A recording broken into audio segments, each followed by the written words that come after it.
ये कुछ चीज़ ही और है। फिर मैं साइंस का स्टूडेंट हूँ, तो हम लोग जो है हर चीज़ को साइंस से पकड़ते हैं। फिर मैंने इसका रिसर्च किया और मैंने देखा कि साइंस तो इसको वैलिडेट कर रही है, उसके तो बहुत सारे फिजिकल और मेंटल फायदे हैं।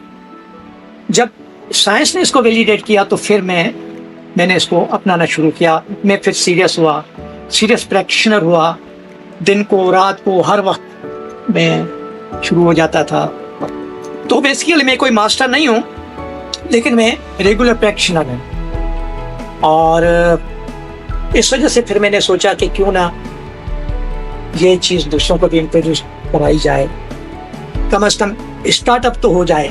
ठीक है, आगे फिर वो दुनिया में मेडिटेशन सेंटर्स हैं, रिकग्नाइज्ड टीचर हैं, फिर लोग वहाँ जाके करके आए। लेकिन थोड़ा स्टार्टअप तो हो ना, सब लोग बाहर तो नहीं जा सकते। ठीक है, और यहाँ पे पता भी नहीं है लोगों को, तो मैंने कहा यार थोड़ा स्टार्ट लेते हैं। ठीक है, लोगों को थोड़ा सा इसको इंट्रोड्यूस कराते हैं कि बाबा ये भी कोई चीज़ है, दुनिया में चल रही है। अच्छा, वेस्ट में क्या हुआ कि इसको रिब्रांडेड करके इस मेडिटेशन को माइंडफुलनेस का नाम देके उन्होंने सेंटर्स खोल लिए। अब सारी दुनिया में चल रहा है, सारी दुनिया में, न सिर्फ दुनिया में लेकिन कॉर्पोरेट सेक्टर्स में, स्कूलों में, रिहेबिलिटेशन सेंटर्स में, जहाँ जाएंगे आपको माइंडफुलनेस मिलेगा, आपको सिखाते हैं। तो ये ध्यान घर उस चीज़ की कड़ी है। अब आते हैं ये मेडिटेशन है क्या। बेसिकली ये एक माइंड प्रैक्टिस है, सिंपल माइंड प्रैक्टिस है, जिसमें हम ये करते हैं कि किसी भी खास पोस्चर में बैठ के अपने माइंड को जो प्रेजेंट मोमेंट है, जो जिंदगी है, जो लाइफ है, उसमें ले आते हैं।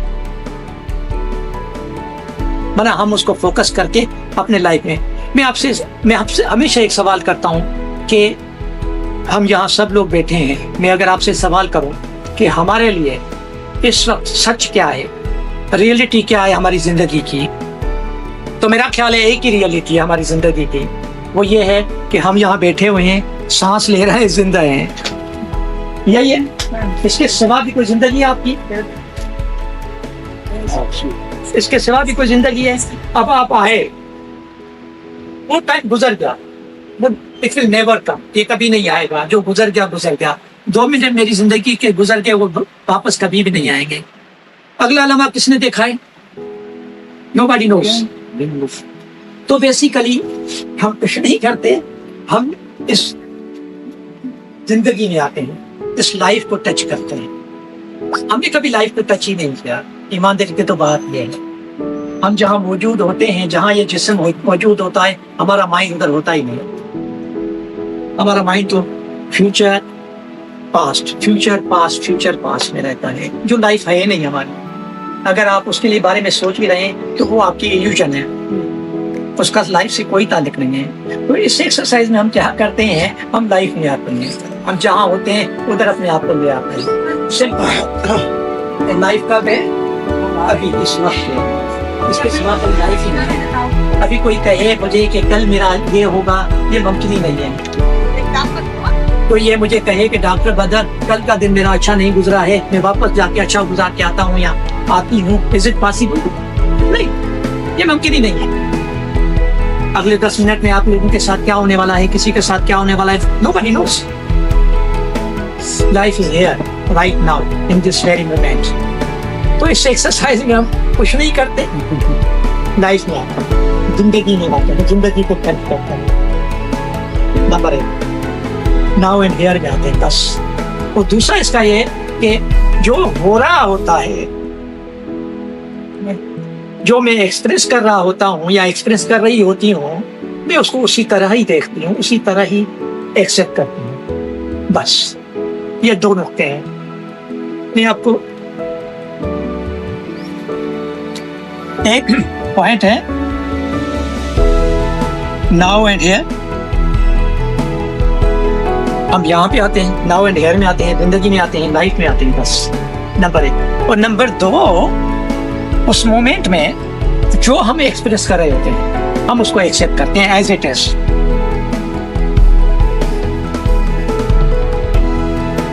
बस ये है मेडिटेशन और कुछ नहीं। अब आप कहेंगे कि ये क्या हुआ, हमें प्लान भी बनाने होते हैं, हमें गोल भी सेट करने होते हैं, हमें आगे भी बढ़ना होता है। ये जिंदगी कैसे आगे चलेगी, ये अचीवमेंट अगर आगे न सोचें तो अचीवमेंट्स कैसे होगी, यही कहेंगे ना। बिल्कुल सोच, बिल्कुल गोल बना। इवन हम मेडिटेशन में भी कहते हैं, जब मैं मेडिटेशन कराता हूँ तो लोगों को कहने के लिए कराता हूँ कि आप जिस भी पर्पस से यहाँ आए हैं, यहाँ पे आप सब लोग किसी न किसी पर्पस से आए होंगे, किसी न किसी पर्पस से आए होंगे। कोई ये आया होगा कि यार देखते क्या है, कोई आया होगा कि मैं पीसफुल बन जाऊंगा, बड़ा सुकून होगा, ऐसा ही। बहुत सारे लोग मेडिटेशन की तरफ आते हैं कि जी डॉक्टर साहब मेरा दिमाग बहुत चलता है, बहुत चलता है, मैं इसको थोड़ा काम डाउन करना चाहता हूँ। कोई बंदा कहता है मुझे डॉक्टर साहब मुझे बड़ी एंजाइटी होती है, डिप्रेशन होने लगता है, मैं मेडिटेशन इसलिए करने गया था। कोई कहता है डॉक्टर साहब मुझे गुस्सा बहुत आता है। एक न्याजी साहब है मेरे दोस्त है, वो हमेशा मुझे कहता है डॉक्टर साहब अभी भी गुस्सा आता है। वो रेगुलर है हमारे साथ, हर संडे को वहाँ पे अर्बन फॉरेस्ट में रेगुलर आता है और मेरे साथ बाकी 4 दिन आंटी पार्क में भी सुबह को योगा के बाद मेरे साथ करता है। अभी मुझे कहता है कि डॉक्टर साहब अभी तो गुस्सा कोई इसलिए आता है, कोई ना कोई, क्योंकि जिंदगी में हमने यही सीखा है कि जो हम करें उसका कोई ना कोई मतलब होना चाहिए, कोई ना कोई रिटर्न होना चाहिए। ये हमें हमारी इवोल्यूशन इस तरह है इंसान जात की कि मैं जो करूं, मैं पढ़ता हूं तो मैं इम्तिहान पास करूं, कुछ ना कुछ मुझे मिले। जो मैं करूं, जैसे मैं हूं, मुझे भी कुछ ना कुछ मिले। बेसिकली पर्पस बिल्कुल रखिए, इसमें जरूर आए कि मैं सुकून रहना चाहता हूँ, मैं खुश रहना चाहता हूँ, मैं मेरा गुस्सा खत्म हो, मेरे ये चीजें हो, मैं अच्छा इंसान बनना चाहता हूँ। बहुत सारे लोग कहते हैं डॉक्टर साहब मैं अच्छा इंसान बनना चाहता हूँ, इट्स ओके। लेकिन हम इसमें ये सीखते हैं कि जब आप मेडिटेशन के लिए बैठे हैं तो ये जो बर्डन है आपके ऊपर कि ये पर्पस इसको खत्म करो, साइड पे रखें और जस्ट सिट। हम इस मेडिटेशन में एक जुमला इस्तेमाल करते हैं, हमें मैं कहता हूं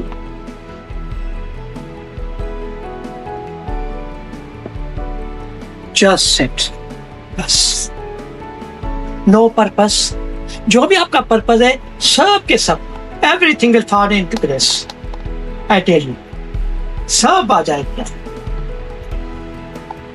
लेकिन जब आप बैठे ना, क्योंकि हुआ ये कि 70s में जब अमेरिकन कुछ लोग ईस्ट में आए, बर्मा में आए, नेपाल में आए, इंडिया में आए, जब मेडिटेशन सीख के और वापस अपने अमेरिका चले गए, वहाँ उन्होंने सेंटर्स खोले, इनसाइट मेडिटेशन वालों ने, जोसेफ गोल्डस्टीन, तारा ब्राक, बहुत बड़े नाम है अमेरिका में जो माइंडफुलनेस कराते हैं, मेडिटेशन कराते हैं। इनके बड़े बड़े सेंटर्स हैं हर शहर में तकरीबन अमेरिका के, यूरोप में खुलेगा। एक NBSR कराता है, नाम याद नहीं है। वो जब वापस आए अमेरिका में तो लोगों को जब वो मेडिटेशन सिखाने लगे, इंट्रोड्यूस कराने लगे, तो लोगों ने समझा कि शायद ये मजहब भी कोई चीज है। हमने अभी तो मजहब से जान छुड़ाई है, कैथोलिक और चर्च से जान छुड़ाई है, फिर वो मजहब सिखाते, तो उन्होंने उसको मॉडिफाई करके माइंडफुलनेस करना है। तो लोगों ने, जो नौजवान नस्ल थी, वो बड़े अट्रैक्ट हुए, बहुत अट्रैक्शन हुई उनमें ना। उन्होंने तो यूनिवर्सिटी छोड़ दी, कॉलेज छोड़ दिया, जाके इंडिया में बैठ गए, नेपाल में बैठ गए, तिब्बत में जाके बैठ गए, ठीक है। वहाँ एक पैराडाइम शिफ्ट हुआ उन लोगों में कि जी happiness is not outside, it's inside. खुशी जो है वो बाहर नहीं है, एक क्लबों में, गाड़ियों में, बड़े बड़े घरों में, बड़ी बड़ी पोस्टों में, इसमें तो खुशी है ही नहीं। दायनी खुशी तो कहीं और है। और वेयर इट इज, यस, उनको पता चला कि वो तो अंदर है, ठीक। फिर उन्होंने रश किया, ये माइंडफुलनेस सेंटर चलने लगे, and they used to burden yourself to look for some sort of happiness, some hits. फिर हुआ ये कि बहुत सारे लोग डिस्करेज हो गए, क्योंकि they were looking, जब वो बैठते थे मेडिटेशन के, they were looking for something, some peace, some happiness. अब वो तो थी ही नहीं। तो मैं फिर से कहता हूँ आप लोगों को, आप जब भी बैठे मेडिटेशन के लिए, कोई पर्पस ना हो, जस्ट सिट, बस बैठे। एक तो जो दूसरा ये कि इस पे हम एक और कहते हैं, इसी वजह से हम कहते हैं बिगनर्स माइंड। आप कितने भी प्रैक्टिशनर हो, कितने भी सालों से कर रहे हो, मैं हमेशा लोगों को कहता हूं कि आप 20 साल से कर रहे हैं, आप रेगुलर कर रहे हैं, लेकिन हम इसमें ये सीखते हैं कि जब भी बैठे आप ऐसे समझे कि हमने किया ही नहीं है, मैं पहली दफा बैठा। मैं आपको ऐसी मिसाल देता हूं तो आपको आसान हो जाएगी। हम बचपन में कुरान शरीफ पढ़ते थे, ठीक है, नमाज भी शुरू की, ठीक, फिर आस्ता आस्ता हमें क्या होता है, वो ऑटो शुरू हो जाता है, अल्हम्दुलिल्लाह, उसका जो ट्रू सेंस है, ट्रू स्पिरिट है, वो खत्म हो जाता है। अभी भी कोई आयत पढ़ते हैं तो उसका हमें, क्योंकि हमें बार बार पढ़ी हुई हो, तो उसका जो ट्रू सेंस है वो खत्म हो जाता है। तो इस वजह से हम कहते हैं, मैं नमाजी को भी कहता हूँ, लोग जो मेरे साथ मजहबी लोग आते हैं, मैं कहता हूँ नमाज पढ़ो, ऐसे पढ़ो जैसे आपने कभी पढ़ी ही नहीं। आप पहली मरतबा आयत पढ़ रहे हैं, पहली मरतबा सूरा पढ़ रहे हैं, आप पहली मरतबा ड्राइव कर रहे हैं, आप पहली मरतबा खाना खा रहे हैं, whatever you are doing, just do it with empty mind, with beginner's mind। वो क्या सोचती है, इस पे क्या सोचती है, ये जब इसने कहा तो इसके मान में क्या है, यही है, ठीक है। फिर होता क्या है कि जब हम किसी से भी डील करते हैं, अपने बेगम से या किसी से डील करते हैं, तो उसके बारे में जो हमारा माइंड सेट होता है, हम उस तरीके से उसको डील करते हैं, फिर झगड़े शुरू हो जाते हैं। भाई इसमें हम ये कहते हैं कि अपने रिलेशनशिप में बिगनिंग, आप अपने मिसेस से, अपने मियाँ से, अपने बच्चों से, अपने दोस्तों से जब मिले ना, तो जैसे आप मिले ही नहीं, पहली दफा मिल रहे हैं, निकाले इसको, उनके जो आपके माइंड सेट है उसके बारे में, देखो क्या होता है। तो हम बिगनर्स माइंड पे जोर देते हैं कि जब आप बैठे हैं, whatever you are doing, you are eating something, you are drinking, you are walking, आप वो करें नहीं।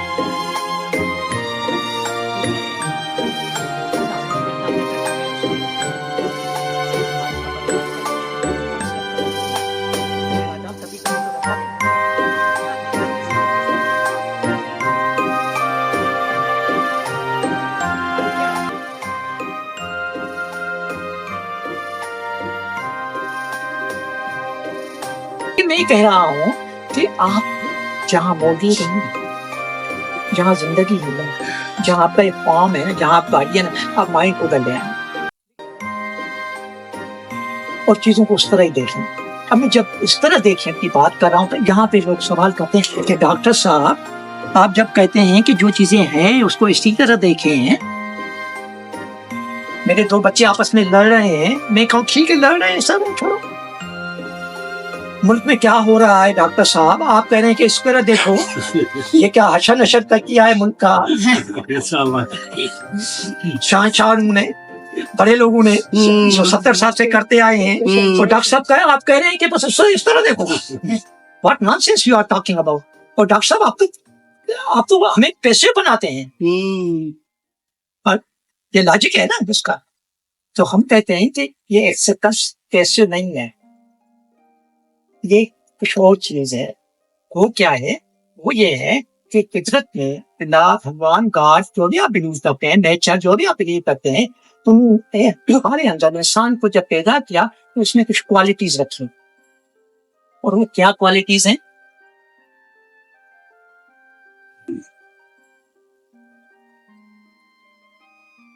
एक क्वालिटी की के विजडम की, नेचुरल विजडम हम इसको कहते हैं, इनहेरेंट विजडम, उसको हम ट्रांसडेंटल विजडम भी कहते हैं।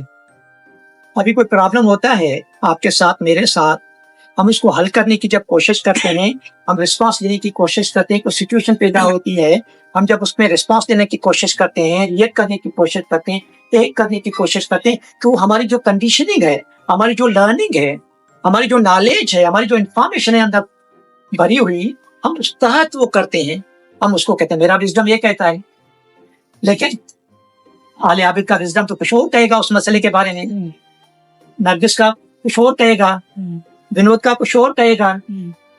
तो बेसिकली वो जो विजडम है, वो बेसिकली आपकी वो जो नॉलेज, लर्निंग, कंडीशनिंग हुई है, सोसाइटी इनकल्चरेशन हुई है, सोसाइटी में जो आपने सीखा है। मैं लियारी का हूँ मिसाल के तौर पे, मैंने जो लियारी में सीखा, कोई डिफेंस में रहता है उसने जो डिफेंस में सीखा, जो वाशिंगटन में रहता है उसने जो वहां सीखा, जो कच्ची आबादी में रहता है वो कहता है मैं ही सही हूँ। बेसिकली वो विजडम नहीं होता। तो अल्लाह ने हमारे अंदर, खुदा भगवान ने हमारे अंदर एक नेचुरल विजडम रखा है, इनहेरिट विजडम रखा है, इनहेरिट एक क्वालिटी है हमारे अंदर, उसको हम कहते हैं ट्रांसडेंटल विजडम या नेचुरल इंटेलिजेंस, या आप नाम कुछ भी दे दें। और वो दूसरी क्वालिटी क्या रखी है अल्लाह ने हमें, कि हर इंसान को ये के अंदर loving, kind,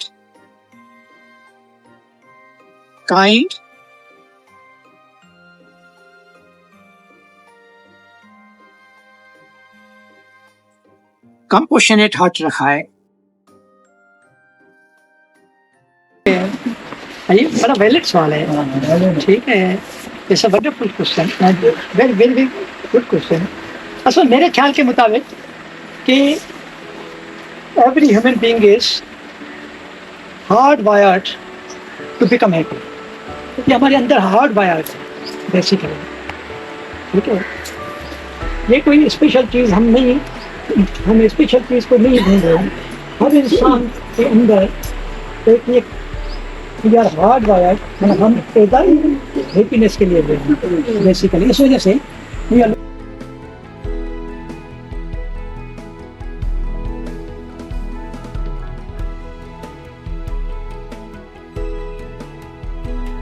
looking for happiness, ठीक है। सवाल ये है कि looking for happiness and to be happy. अच्छा, दूसरा सवाल था कि हैप्पीनेस है क्या, ठीक है। कुछ लोग एक्साइटमेंट को हैप्पीनेस कहते हैं, ठीक है। मिसाल के तौर पे मैं दोस्तों से किसी पार्टी में जा रहा हूँ, ठीक है, आई एम वेरी एक्साइटेड, मैं तैयार हो रहा हूँ, बड़े गप्पे शप्पे मारेंगे, ठीक है। यहाँ यूरोप के टूर पे जा रहे हैं, स्विट्जरलैंड घूमेंगे, इटली में उतरेंगे, ये करेंगे, वो करेंगे, वो सारा जो है ना, बेसिकली वो हैप्पीनेस नहीं है, वो डोपामाइन सर्ज है। जब भी हम किसी चीज़ के लिए तैयार होते हैं, वो हमें मिलने वाली होती है, उस वक्त हमारे अंदर डोपामाइन पैदा होती है, लेकिन प्रॉब्लम क्या है इस डोपामाइन का, तो जैसे ही वो चीज़ मिल जाती है तो एकदम साफ हो जाती है, फिर हम दूसरी सर्च के तलाश में, दूसरे डोपामाइन के सर्च की तलाश में होते हैं। इस तरह ये चलता रहता है, बेसिकली हम जिस हैप्पीनेस की बात करते हैं वो डोपामाइन सर्च नहीं है। You are hard wired to become happy and happiness is always with you, and happiness is now and here, not tomorrow. आज मैं इम्तिहान पास हूँ, कल खुश हो जाऊंगा, आज मुझे ये मिलेगा, कल ले जाऊंगा, कल मैं गाड़ी लूंगा, नहीं मर्सिडीज ले लूंगा, मैं खुश हो जाऊंगा। Happiness is wherever you are, there it is, always with you. Just be with yourself. This is happiness. The excitement is never happiness. Never. कि मैं क्लब जा रहा हूँ, डांस कर रहा हूँ, मैं बड़ा खुश हूँ, मैं नारे लगा रहा हूँ, This is not happiness. Happiness is you are free of all.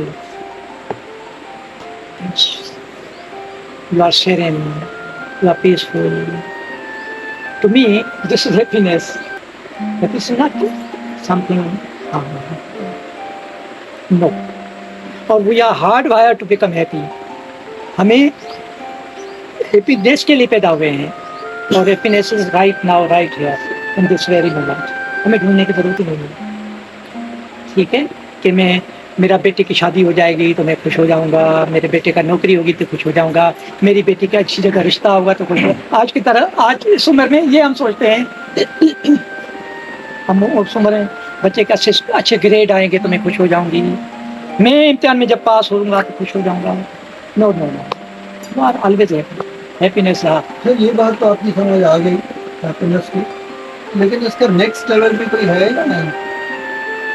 मुझे नहीं पता नेक्स्ट लेवल पता नहीं क्या चाहते हैं आप। जो सवाल है कोई होता है, यानी जो उनका सवाल है भाई का वो यही है। मेरा कोई लेवल नहीं है। मैं सीधा सीधा बताऊं, ठीक है, डेटिंग मैं कोई समझते कोई क्या एक्सटेक्सी बिल्कुल नहीं, मेरा कोई इरादा नहीं है। आती है नहीं आती है।